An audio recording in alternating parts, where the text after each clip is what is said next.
Janet and I were married for 12 years. We have been lovers since we were 10 years old. I was never interested in college, so I got an entry-level job at Desmond Engineering as a draftsman straight out of high school. A year later, Janet and I got married, and the following year we became the proud parents of twin girls, Bethany and Brittany. Things were tough for the first few years, but we watched our pennies and things seemed to work out. I was still a draftsman, but I was a few grades higher than when I started. Money was better, but still tight. We managed to save enough money to buy a small house, and we had 2 nice cars. They weren't new, but they weren't old-fashioned either. Janet always wanted to be a housewife, so she never worked. We didn't need any extra money, so that was fine with me. We were both healthy and in good shape. Janet was a little stockier than when we got married, but not by much. She was just over 5 feet tall and had dark brown hair with bangs. She looked like little Marie Osmond. I haven't changed at all. I played right tackle on the high school football team, so I wasn't small, but I wasn't flabby either. Billy Martin moved to Reading from Lancaster about a year ago and took a job with Desmond Engineering as a surveyor. Billy and I played football against each other and immediately became friends. He also married his high school sweetheart, a redhead named Sarah. Sarah and Janet became instant friends. They didn't have children yet, but they were ideal nannies. When we weren't at work, Billy and I enjoyed each other's company. It was a pleasant breakaway for my wives. Of course, Janet and Sarah did the same. They went shopping together, went to parties and club meetings, and Billy and I watched the girls in TV. Sarah also took a job as a secretary at Gilbert Engineering, located just outside the city. I started noticing some things about 6 months ago. Previously, the PDA meeting was held once a month, but now it is once a week. Sarah didn't have children, but she always went to see Janet. The frequency of Tupperware and Magic Chef parties seemed to increase every month, but they never bought anything. They joined a book club, but never seemed to find time to read. On weekends, they spent hours shopping, but bought very little. Janet's collection of fashionable lingerie seemed to be growing, but I never got to enjoy any of it. It started eating me. I never mentioned anything to Billy because he didn't seem to care. I didn't want to cause problems if something happened. About an hour after I put the girls to bed, Janet came home from some kind of basket party. She took a shower before Sarah picked her up and took another as soon as she got home. This seemed strange to me. While she was in the shower, I quickly checked the basket and found a set of black lace lingerie. Who would wear black lace lingerie to a basket party? I'm not in the habit of checking my wife's panties, but I did this tonight and found that the panties were wet and sticky. I put them in my pocket. Until tonight, I had never once rummaged through my wife's purse or wallet. The only thing I was really interested in was her cell phone. Apparently, she was pretty sure I wouldn't spy because she hadn't deleted a single call in the last week. The majority of calls were addressed to Sarah, but a large number of incoming and outgoing calls were addressed to KC, KH, and KW. Of course, I had no idea who they were, but I quickly realized that the C stood for cell, the H stood for home, and the W probably stood for work. I checked her address book, and Sarah also had 3 numbers listed: Sarah S., Sarah H., and Sarah W. I was amazed at how well organized my wife's phone was. I looked at Sarah's work number and noticed that it had an extension.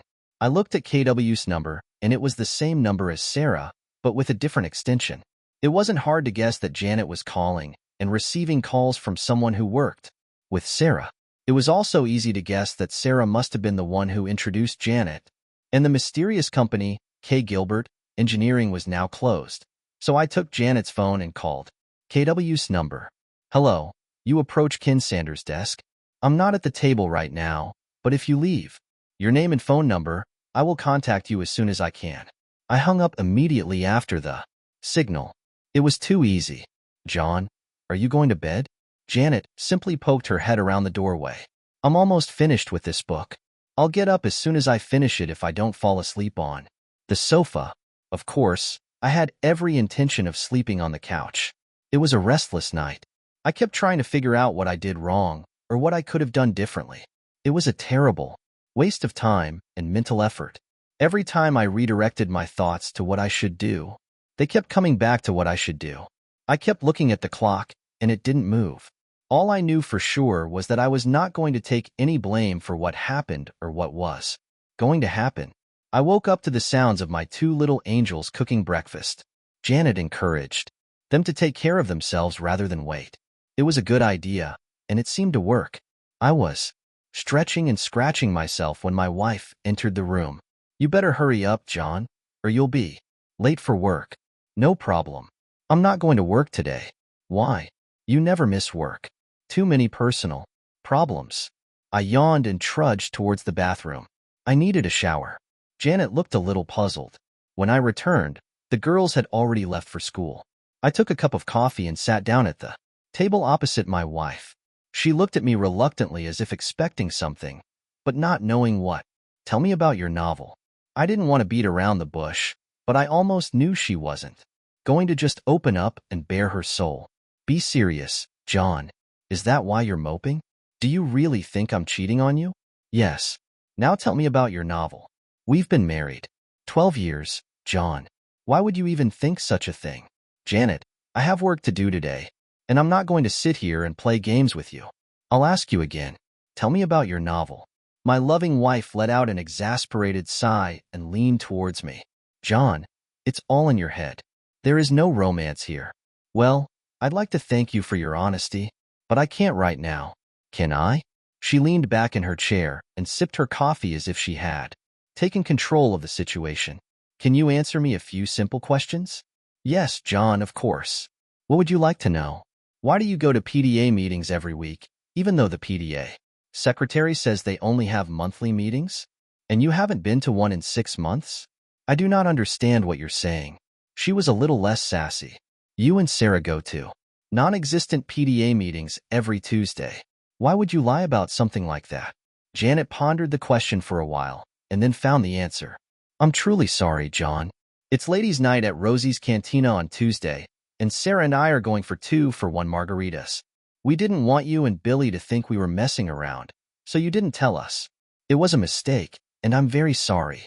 From now on, we will inform you." "Nice try, Janet. Of course you know that I will check this. I'm sure Sarah will support you. But what about the people from Rosie?" "John, you're getting more out of this.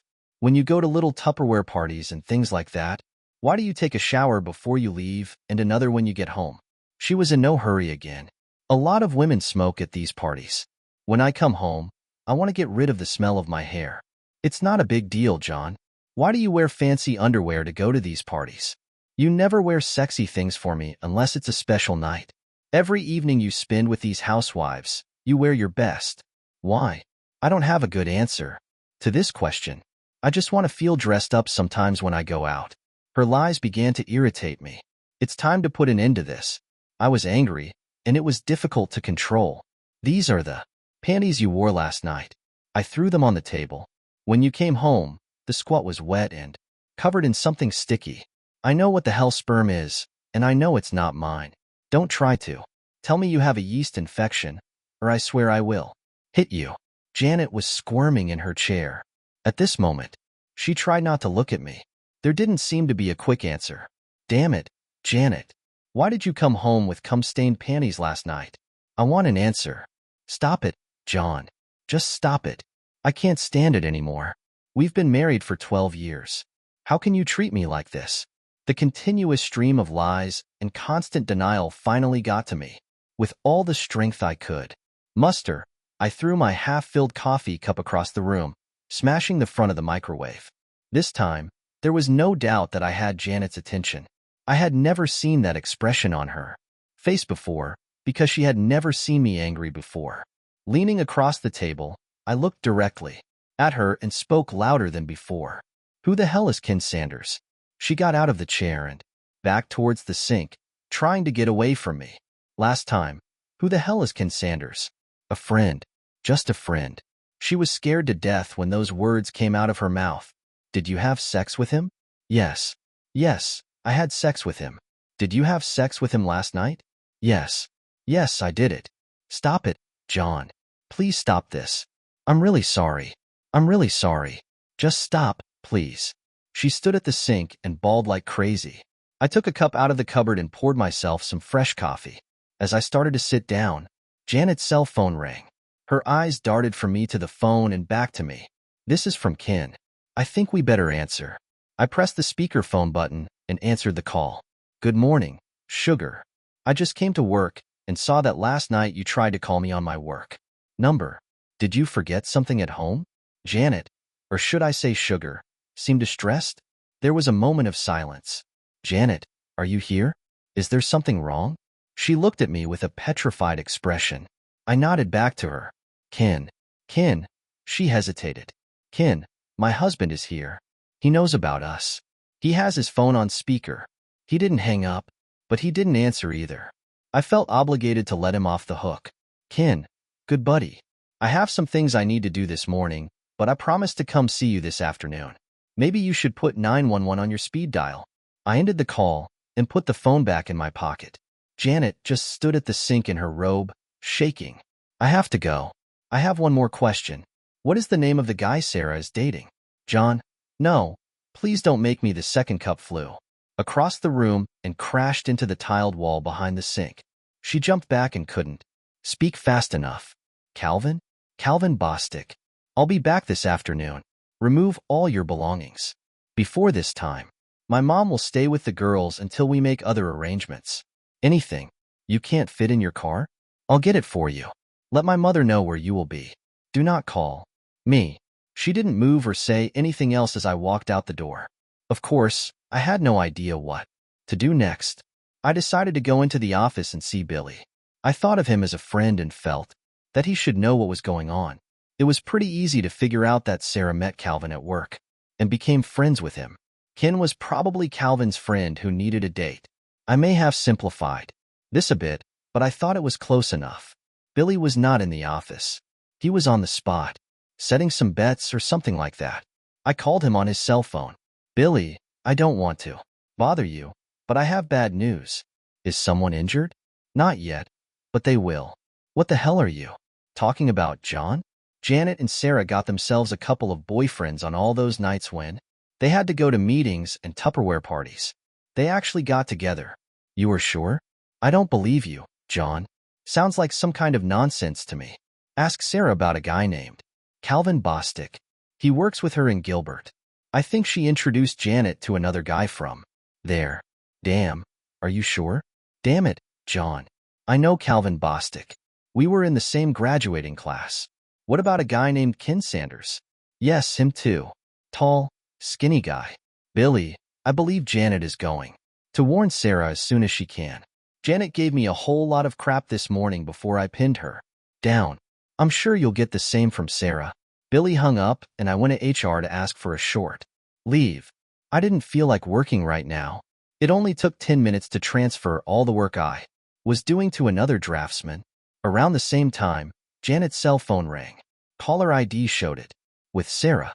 Janet, what the hell is going on? Billy just called me. He arrives at the office. I think someone said something to him. I didn't answer her. Janet, are you here? Now is not the best time to play. Hi, Sarah. This is John. I had to borrow Janet's cell phone this morning. Mine was dead. What are you talking about, Sarah? What exactly did someone say to Billy? I couldn't help it. At that moment, I felt angry and disgusted. I'm so sorry, John. I thought I was calling Janet. I'll try to take her home. I don't think you should bother her right now. She is very busy packing all her things. She doesn't have time to chat. What do you mean pack her things? She's going back to live with her parents for a while. The pause on the other end of the line was funny. I smiled as I imagined all the scenarios running through Sarah's head. I think it would be more important for you to tell Calvin that Billy is on his way. He could probably use a head start. Oh God. No. This can't be true. No. She hung up. This woman's nerves. We only had one credit card, so canceling it was no problem. We also had an ATMRA debit card. It took me 5 minutes to change the PIN number. I had no idea what to do with the checking account, so I just ignored it for now. In any case, I needed it to pay utilities and other bills. I just hoped Janet didn't take any receipts with her. The cell phone rang again, but this time it was my phone. Billy chased Calvin Bostic out of the Gilbert building and caught him in the parking lot. He was in jail and Wanted me to tell his brother from Lancaster to come and post bail for him. I called his brother. There was nothing more I could do for Billy, so I went to Taco Bell. After lunch, I went to visit my mom and dad. I explained everything to them. Mom was more than willing to watch the girls for a while. She stayed with me during the week, and the twins stayed with them on the weekends. Now it's time to visit Ken Sanders. The guys in Gilbert's drafting department were eager to tell me about Billy's visit that morning. The drafting department overlooks the parking lot, and they saw everything that happened. Billy caught Calvin before he could get to his BMW. He threw him over the hood of one of the cars and started smashing his face. The guards followed them and tried unsuccessfully to get Billy out. Finally, one of them hit Billy in the neck with a stun gun. He wasn't home yet when they put him in the police car. They had to take Calvin in an ambulance. One of the guys showed me the office where Ken Sanders worked. It was empty. Looks like old Ken quit suddenly this morning. We walked past Sarah's desk. She wasn't there either, but it looked like she was still working there. 10 minutes later, I found out Ken's home address and headed to the parking lot. It was a small ranch with no garage. There was a white Lexus in the driveway with the trunk and back doors open. As I approached the door, Ken Sanders came out with an armful of clothes. He dropped everything and rushed back into the house as soon as he saw me. I tripped over the things he dropped and managed to see him exit out the back as I entered. I had to laugh at his reaction. Damn, I wasn't like Billy. I was a good guy. It looked like the kind of place that would be rented fully furnished. That's why he didn't have a truck. In another 10 minutes, he would have finished and left town. I was looking forward to talking to Ken, but I didn't want to chase him. I looked around the room for anything interesting and got a few pleasant surprises. The first thing I picked up was his cell phone. It lay on the table in the living room next to a folder containing his passport and some personal documents. There was a cute little laptop computer on the dining table. I couldn't find anything else, so I packed up the few goodies I had and left. I didn't want to do anything that could be considered criminal, so I resisted the urge to crash his car. This was beautiful.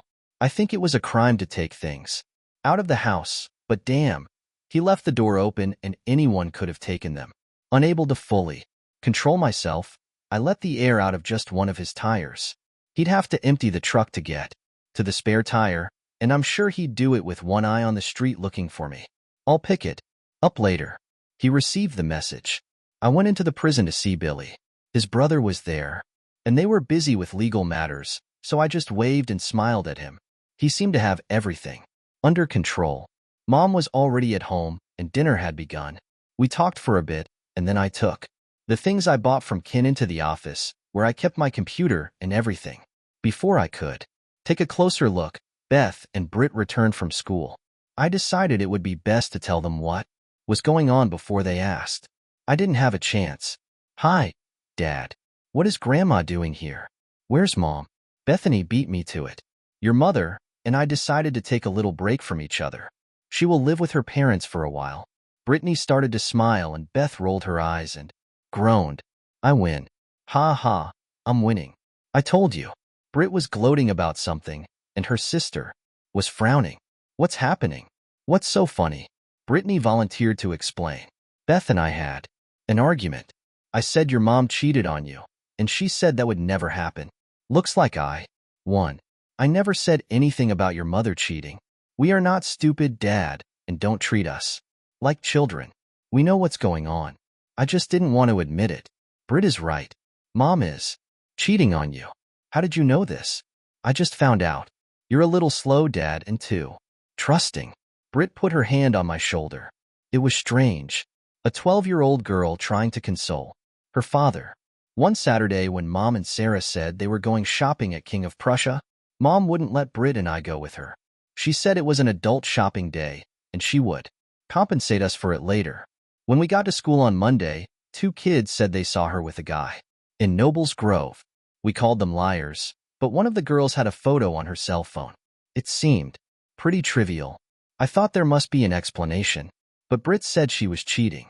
Why didn't you tell me anything? They both just shrugged. A couple of weeks later, Tracy Mercer's parents saw Sarah, Mom, and 2 guys at TGI Fridays in Allentown. They told Tracy about it when they got home. I sat dumbfounded. Thank God Grandma invited us to dinner.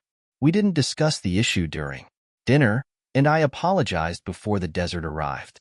Luckily, the twins decided to leave the topic. For the rest of the night, I felt relieved. I had just started looking through Ken's laptop when his cell phone rang. It was a text message. DKSRY 4 Snafu, LYJ. Dear Ken, sorry for the trouble. Love, Janet. I'm not the world's best texture. In fact, I'm pretty bad. But I had no trouble reading this message. It came from Sarah's cell phone, which meant Sarah and Janet were together. I couldn't resist the temptation. TJ, thanks a lot. John. Now she knew that I had Ken's cell phone. I spent the next couple of hours going through files and folders on Ken's computer. There were no emails between Janet and Ken, but there were some interesting emails between Ken and some old friends in Lancaster. I was shocked by what I read, and I definitely didn't like it.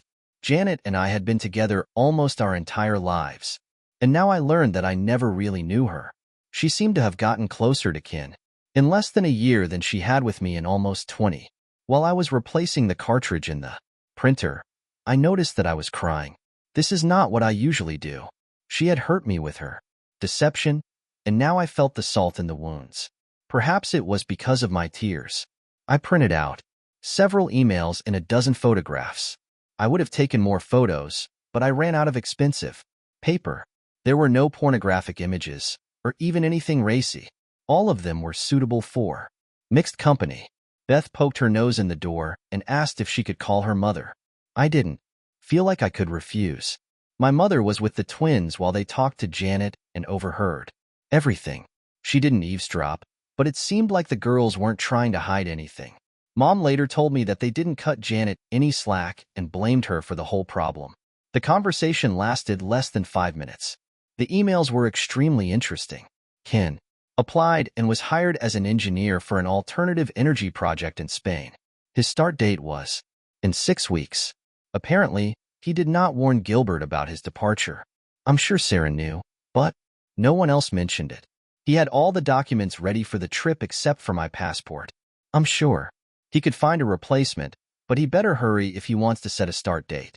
I guess he could always go to the police and report that I stole it, but I didn't think he would do that. He hasn't booked his plane tickets yet. One of the letters to a close friend explained a lot. Janet planned to get a divorce after joining Ken in Spain. She realized that I would never allow her to take the girls out of the country, so she was going to declare me an unfit father. The letter didn't go into detail about how she was going to achieve this, but it did indicate that it would be severe enough to revoke my visitation rights for the twins or custody. It was completely despicable. Ken wrote this letter, so it was all rumored. I would have liked to have gotten something original from Janet, but I had to make do with what I had. I printed out several copies of this letter. Mom fell asleep watching Leno, so I sent her to our bedroom. The girls have already gone to bed. I fell asleep on the couch and there were 4 empty beer bottles on the coffee table. I woke up to the smell of fresh coffee and bacon. Mom always prepared a good breakfast. The girls were finishing their cereal when I approached the table. I had to endure some good-natured digging before I could start cooking the eggs. The conversation was casual until it was time for the bus. Girls, I'm afraid your mother will try to separate us. She plans to declare me an unfit parent so she can keep you all to herself. I have no problem with shared custody if it keeps you too happy, but I won't give up my right to see you and be with you. I don't want you to have to pick sides, but I want you to know what's going on. Be careful and I don't listen to any lies. Dad, we are smarter than you think. Don't worry about anything. We love Mom, but we won't let her screw you up or anything. Brittany smiled and Beth gave me a thumbs up as they walked out the door. Mom filled my cup and sat down with hers. Relax, John. Everyone is on your side. After showering and shaving, I put on some clothes that were a little nicer than what I usually wear. When I left the house, I felt a little strange because I had 3 mobile phones with me. I made a mental note to buy the cell phone charger Ken had given me. I probably won't need it, but I'd rather be prepared for it. I checked into the family services office and waited for the caseworker to call me. I was confused when I finally got the call because I knew the woman who came to my aid. John Terrell, I haven't seen you for over 10 years. What did you do? Jody Mitchell was easy to remember. In high school, she was one of the goth girls. The goths had their own small group and stuck together. They were ostracized by most of the other kids, especially the athletes, including me. She looked normal now, but I'll only ever remember her for her pink hair, black lipstick, and dark eye makeup. The funny thing is that the goths could never determine whether they were into drugs, sexual deviance, or witchcraft. As for Jody, it was probably none of those things, but you always believe the most outrageous things. The sign on her desk read, J. Mitchell, so I assumed that she had never been married. 12 years ago, I could understand it, but today she looked, John, what can I do for you? My train was interrupted by her question. I discovered that I stuttered a little. You look great, Jody. She laughed at my awkwardness. You mean compared to how I looked before? Now I felt embarrassed. Probably, but I didn't mean to imply anything. Relax, John. I was halfway through college when I realized that I was smart enough to see the world as I was, without a false facade. I've been what you would call normal for almost a decade now. I'm much more comfortable saying normal than before. Damn it, but that sounds patronizing. I have a hard time keeping my foot away from my mouth. You must excuse me. Forget it. Why are you here? Before we begin, I need to ask you a question. Do you have a file or report on me? Anything at all? Her fingers dance across the keys like a pianist. There's nothing here, John. You married Janet Wilcox. Is that right? Yes. And there's nothing under her name either. It sounds like you two are feeding your children, rather than beating them. You have children, right? Yes. We have 12-year-old twin girls, Bethany and Brittany. Fine. Now, can we move on to the problem that brought you here? Jody, this is a little far-fetched, and I know it may seem hard to believe, but my wife is planning to leave me and wants to take the girls with her. It's not hard to believe. John, we see this all the time. Shouldn't she have a reason to do something like that? Usually, when a mother comes to us, she has documents or something else to support the accusation. You just checked, and there's nothing there now, right? That's right, John. But how do I know that you're not setting me up because you did something? And she hasn't had a chance to report it yet. She may be obtaining medical information or police reports before coming to our office. Just because we don't show anything on our computer doesn't mean you didn't do anything. You say I can't win. No, I'm not saying that. Why do you think she's going to do something like that? I had no intention of showing anyone the email consent, but now I felt I had no choice. I had to ask myself why I made copies. If I wasn't going to give them to anyone, I handed one across Jody's desk. Where did you take it? I took it from a computer that I got illegally. I know it can't be used for any legal reason, but it's kind of proof of what's going on. The word conspiracy comes to mind, but I don't know the legal definition of that. I wanted to talk to you, or anyone in this office, because I didn't know what to do. I don't know how to protect myself and my daughters from something like this, and I can't afford a lawyer. Jody Mitchell relaxed in her chair. I looked at her and didn't blink. She rocked back and forth several times and leaned toward me. Can you come back tomorrow morning? Yes. Fine. See you then. Can I keep this copy of the letter? I nodded yes and turned to walk out the door. It was nice to see you, John. I smiled and she smiled back. I forgot the goth girl and saw a new Jody. I didn't know any lawyers and didn't know anyone who knew lawyers, so I had to pick one from the phone book. I knew that she was planning to divorce me, but under the circumstances things could change. I didn't want to take any risks. I wasn't sure what our financial picture would look like in the next few days or weeks, so I asked the lawyer to give me a price up front for the entire package and paid it in cash. I advised him to do it the fastest and easiest way he knows. If she wanted a house, she could have it. Because the property depreciated, it was worth less than the mortgage. I also insisted on joint custody of the twins. At a minimum, I would take full custody if he could do it. I would pay child support, but not alimony. Billy called me on the way to lunch. He needed housing, and I, of course, offered to shelter him. We met at Taco Bell for a gourmet lunch. When I approached, a stupid smile appeared on his face. I know you can't be that happy. What's happened? A friend of mine who works at Community General Hospital told me a little information about Calvin. Sarah went there to visit him. While she was there, Calvin's wife came in with their 2 children. Sarah had no idea what she was playing. Things got so messy that hospital security had to escort Sarah out. I walked past Gilbert to talk to her, and she was no longer there. She was gone. I think she should be home now, but I'm not sure. Why didn't his wife live here with him? I don't know. Why didn't he go home to his wife and kids on the weekends? I don't know that either. Honestly, I don't care. Billy took a week off from work to sort out his affairs. I didn't know where he would sleep since my mother also lived at home, but we decided that we would figure something out. He was going to go to his house to try and pick up some clothes and his personal belongings. In case Sarah wasn't there, he decided he didn't want to talk to her anymore. I was on my way to see my insurance agent, but I didn't make it because my cell phone rang again. John, this is Cameron Wilcox. Can you come over for a while so we can try to figure things out? Janet is in complete despair, and her mother is not helping. Who will be there? The three of us and Janet's sister Carla. I'm not sure what you're hoping to achieve, but I'll be there in about 20 minutes. It was a dark group. I took a folder of goodies with me and gave up coffee. Who wants to start? John, Janet seems to think you're overreacting. She claims that you were furious and made her say things that weren't true to calm you down. She claims she didn't do anything wrong and you have no right to kick her out. I had the distinct impression that my dear wife was telling a very embellished version of what happened to her parents. I can understand why she didn't want to admit to them that she had cheated on her, but she resented the fact that she shifted the blame onto me. What do you want me to do, Cameron? Prove she's a liar or admit I made a mistake?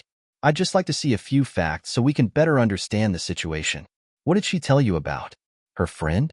She claims she didn't have a boyfriend. She just had a few drinks with friends Sarah worked with, and that you misinterpreted it. Cameron, she's had over 80 phone conversations with this random friend in the last month. How many times has she called you and her mother in the last month? They both looked at Janet. She looked at her feet, not at them. Is this like a random friend she meets for drinks every now and then? No one was talking when I pulled out Ken's cell phone. Carla, can you read text messages? This letter was sent to a random friend of hers right after I kicked her out. Why don't you read it to everyone? Dear Ken, sorry for the trouble. Love, Janet. Carla returned my phone. Does this sound like a casual friend? Janet covered her face with her hands. Cameron shook his head slowly. A couple of weeks ago, Janet and her friend Sarah told everyone they were going shopping at the King of Prussia Mall. The twins begged to go with them, but their mother said no. Here are some photos taken during this trip. I handed Cameron 6 photographs. He looked at them and handed them to Martha and Carla. This is not like the King of Prussia. It's like Nebel Grove. Damn it, Janet, what's going on? Until this moment, Martha had been silent. Janet, in every photo you are holding on to that person's hand for dear life. It's not something you do with friends. It looks like the guy in these photos, Ken, is much more than just a friend, I guess. Are you trying to pull me here? The tears flowed slowly and quietly. This was not what she had hoped for. She didn't expect these photos. Here are a few more of the same. I think 2 of them are from Olive Garden, and one looks like Red Lobster. I have a few more. Luckily, my loving wife is wearing all of them. I think we've seen enough, John. I'm sorry we had to call you here for this. Cameron seemed upset at how he had been tricked. When I stood up, Janet was leaving the room, sobbing like a child. We never got to discuss the stains on her underwear. I think at that time there was no need for that. Cameron walked me to the door. John, I'm sorry we can't undo what's been done, but I guarantee you it won't be ignored. He shook my hand as I left. When I got home, Mom and Billy had already set up a fold-out bed in the living room. It wasn't really a hallway, just a small extra room where I kept my computer. Billy had a pile of extra clothes in the corner that he had taken from home. Sarah wasn't home when he came in. The most interesting thing that was waiting for me when I returned home was the mail. In fact, he was waiting not for me, but for Janet. A beautiful, official envelope from the passport department. I knew I shouldn't open it, but I couldn't help myself. It was, of course, a passport, but more precisely a family passport. The photo was of Janet and 2 girls. I remember the girls telling me that they had their picture taken, but I never imagined it was for that purpose. Of course, my passport was not in the envelope. I immediately called Cameron and asked him to tell Janet that the goods had arrived. If she needed a passport, all she had to do was send Ken home to pick it up. I would only give it to Ken. I was usually at work when the letter arrived. I would never have known she got it. Cameron told me that they had asked Janet to find another place to live. They had no idea where she was going to go. They seemed a little angry with their daughter. He promised to tell her about the passport. The conversation over dinner was interesting and mostly comprised of girls. Today, a woman from family service came to our school. Bethany said with a shy smile, "Would you like to talk a little more about this? Did she talk to you together or separately?"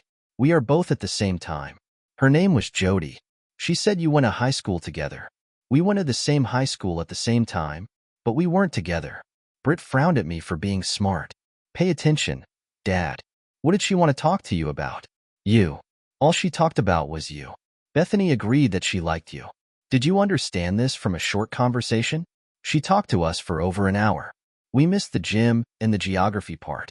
They were both talking at the same time, and I was having a hard time keeping up with them." Dinner was interrupted by Carla's phone call. She wanted to talk. I met Sister Janet at McDonald's. We took a corner table with 2 very hot coffees. "John," Janet asked me to try to explain what was going on. She couldn't do it herself. "This may sound stupid, but if I have questions, how will you answer them?" "I don't think I can. All I can do is talk and you listen. I'm sure I'll mess something up anyway because most of it sounded like gibberish when she told it to me. You were setting me up so that you can tell me that you have no answers. Only excuses and justifications. I always knew. You were smart, John. Let's get this over with. I have other things to do." First of all, she blamed Sarah for everything. Sarah started cheating on Billy, and it sounded exciting and romantic. Janet said she had never had an exciting or romantic experience. All she ever had was you. Loving and reliable. When Ken Sanders started in Gilbert, Sarah convinced Janet to join them for a drink and a bite to eat. While they were together, Sarah and Calvin often disappeared for a little lovemaking and left Janet and Ken alone. Eventually, they started messing around too, and soon it was a full-blown affair. Once it started, she couldn't or wouldn't stop it. Ken impressed her with his stories of what he was doing and what he was going to do. She wanted to go with and share it all. When he asked her to go to Spain, she jumped at it. The big problem was not leaving you, but leaving the girls. She knew you would never let her take them abroad, so she was going to figure out it. Way to make you look bad, Father. Now she knows it was a mistake. After talking with the girls, she realized that they are closer to you than to her. She decided that she would not try to have twins if you agreed to a divorce without any condition. That's all? Almost so. Yes, fine. Tell her to go and apply. I will not dispute this if everything is as you described. Oh, John, one more thing. Janet would like to get her passport. Do you have it with you? Now everything started to become clearer. I had no idea how she planned to do this, but I suspected that she had not given up hope of taking the girls with her. They kicked and scratched all the way, unless she had something up her sleeve. The family passport played a decisive role in the deal. Carla, my coffee is cold. I'm going to go home and take a hot shower. Do not call me more. John, what the hell is wrong? How did I make you angry? You know damn well what you did. Do you two really think I'm that stupid? Go back to your horse sister and tell her there is no way she can have my daughters. Since you decided to do it, help her. I'll have to ask you to never talk to my girls again. Carla was talking on her cell phone as I left Mickey D's. I can only guess who she called. I arrived at the family services office before it opened. You couldn't stay away from me, could you? Jody walked into the office with a big smile on her face and a Starbucks cup in her hand. She motioned for me to sit down and apologize for not having more coffee. I think you know that I talked to your daughters yesterday? I nodded and smiled. For some reason, I was a little tongue-tied out of my element. I remembered that the same thing happened the last time I talked to her. Because I was with Janet my whole life, I never had the opportunity to develop any social skills with other women. Looks like I've paid for it now. Is something wrong, John? Apart from that, no. I wasn't trying to be smart. I just couldn't formulate the words.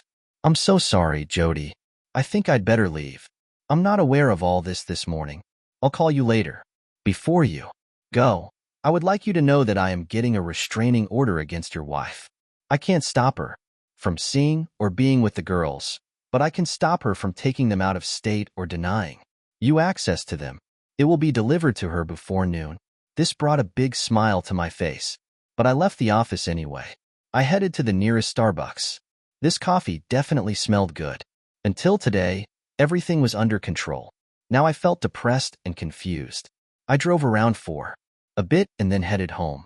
Billy told me that Sarah had moved back to her parents' house near Ephrata, so he was only returning to his place until he could sell or rent it out. He spent the morning at the bank, the insurance company, and the law office. He wanted to try to get some money from Gilbert, but they didn't have a company policy against fraternization. His lawyer said it will be an uphill battle. He walked past the hospital and learned that Calvin was being discharged. His wife was filling out paperwork for her discharge when she saw Billy. Before he could leave, she cornered him and carefully explained that she was trying to get Calvin to drop the charges against him. He was very surprised when she thanked him for his help. Apparently, she had been trying to fix the situation with Calvin for several years without success. After Billy left, I just sat on the porch and drank beer. Mom brought me a meatloaf sandwich and sat with me for a while. She didn't say anything, but she drank the beer. She said that Dad would come for dinner and stay the night. When Jody Mitchell pulled up, Mom came into the house. Jody sat next to me, but refused the cold beer I offered. We sat there for a few seconds before she spoke. I served Janet's papers about an hour ago. She was a very angry woman. By the way, she was staying with her sister. I finished the long neck that I was holding in my hand. I think it's good, but why do I feel so bad? In such cases, there is nothing good, John. Just less bad. I pulled out another beer, paused, and put it back in the refrigerator. Could you come in and explain all this to the girls? I get along well with them, but no matter how carefully I express myself, it will sound like I'm blaming their mother. I'm afraid if I do this, I will somehow push them away. I do not want to do this. How about 7 tonight? I nodded as she stood up and walked to her car. She stopped halfway and looked back. This was a good sign, and I smiled. She smiled back. Jody came over that evening and spent a long time with Beth and Britt. Billy and I were busy searching his house and clearing out anything that belonged to Sarah or reminded him of Sarah. Jody started coming to our house several times a week. Pretty soon, she was spending as much time with my mom as she was with the girls. I noticed that she was ignoring me. This suited me, but I was curious. One evening after the girls had gone to bed, she sat next to me. I felt like I had to talk to her. I didn't have the chance. She spoke first. Danny, do you have any wine? Something like that. My speaking skills still needed work. What does it mean? I don't have anything with a cork. I have wine, but it all has screw caps. She seemed to think it was funny. Bring me something red and bring me a bottle. Well, the bottle looked more like a jug, but she didn't seem to mind. I poured it, and we drank. Finally, I forced myself to break the ice. I think the girls get a lot of benefit from your visits. How long will you have to see them? Oh, the twins are fine. They don't need to see me. I came to her to see you. I don't understand. You barely even talk to me when you're here. I thought that was what you wanted. Not really. I was just afraid you had some kind of rule against fraternizing with clients. Her quiet laugh made me feel more comfortable. I'm amazed that you didn't even ask to see my tattoos. What tattoos? It was clear that she was trying to engage me in some frivolous conversation to try to relax me. It was a good plan, and I appreciated it. I have 4 of them, and I got them when I was in high school. 3 are easy to find, but 1 is harder. Are you going to show them to me, or will I have to look for them? It'll be more fun if you watch. But I'm going to need some more wine if you're going to do this. We both laughed as I filled her glass to the brim. The hunt was much more interesting because we had to be quiet so as not to wake the girls. The 4th one was indeed in a very secluded place, and I admired her for a long time before she pushed me away. She left before the twins got out of bed, but I had a strange feeling that they knew what had happened. I told my lawyer from the phone book to finish the divorce papers and deliver them. Janet will have to accept Would I suggest or do it herself? She was still living with Carla when the papers were served. There was no answer, and they didn't even call me. Several more weeks passed. Things weren't going well for my father. Mom spent more time there than with me. Fortunately, school was just ending, and the girls moved in with her for the summer. By the end of the summer, Dad was transferred to a nursing home. Billy and I helped Mom prepare the family home for sale, and Mom moved back in with me. Jody visited the girls at their mother's all summer and spent 3 or 4 evenings a week with me. They went shopping and out to dinner together, and I was glad for the attention Brittany and Bethany were giving. At least I didn't envy them anymore. I was pretty sure they knew what was going on between Jody and me. Janet called the girls about once a week, but the conversations were always short, and according to her mother seemed tense. Most of the time the twins didn't even tell me she called. Billy's divorce from Sarah was finalized. I had no idea what my status was. He also decided he wanted to start his own surveying business and asked me to come with him. I didn't have enough money to contribute until my mom came to the rescue. When she and her father ran out of money, Medicare picked up his expenses. Instead of watching it all disappear, she thought I should use it for business. I believe she also thought of it as an investment in her future. 3 months later, Billy and I had our own small surveying business. Fortunately, my drawing skills developed into drawing stories. About a week into the new semester, the twins were visited by their mother. They thought they would go to the guidance office to see Jody, and they were both disappointed to see Janet. They tried their best to be polite and respectful to her, but they still couldn't. She told them she loved them both and was sorry things turned out the way they did. She was going to Spain to see the windmills and would send them some postcards. She promised to call them every year on their birthday and send them amazing Christmas gifts. They said she cried when she left. Janet never called me to tell me she was leaving, but the next week her parents showed up at the house. They apologized again for what Janet did, but made no attempt to defend her or justify her actions. Brittany and Bethany were their only grandchildren, and they wanted to be able to see them. I had no problem with their request. They said Carla was too ashamed to come to me. She was torn between her sister and her parents. 2 months later, my divorce was final. Jody and I went to Red Lobster to celebrate. It was a rare evening without girls. They didn't seem to mind. In fact, I think they were in some ways happy. We spent the night at a local Holiday Inn. The twins were delighted when I returned home at 10 o'clock the next morning. They didn't say anything, but they smiled from ear to ear all day. A year later, things were going great, but unfortunately, Dad passed away. Mom expressed interest in moving to Florida with her sister, but did not want to leave the girls. The twins felt that their grandmother had to leave. They carefully explained to me that Jody could take her place, even though she couldn't cook as well as my mother. They also insisted that they were old enough to live in separate rooms. It was an obvious and good plan. The girls received birthday cards from their mother, but there was no phone call. She also sent mini cards. All the postcards showed Spanish windmills. I wasn't sure what that meant. She sent them 2 fashionable embroidered dresses for Christmas, but didn't expect young girls entering their teens to experience a growth spurt. None of them seemed disappointed that the dresses were too small. Gilbert Engineering became our largest client. Billy was pleased to learn that Calvin was now teaching electronics at Lebanon County Vocational School, which was a big downgrade from his previous position. He was no longer married. Sarah remarried and moved to California.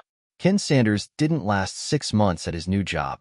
He was now working in the States, but no one seemed to know where. Billy contacted his high school's alumni association to see if he could figure it out. My best friend always thought I got away with Ken too easily.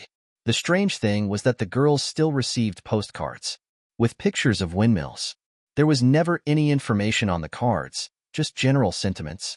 Cameron told me that Janet called them several times.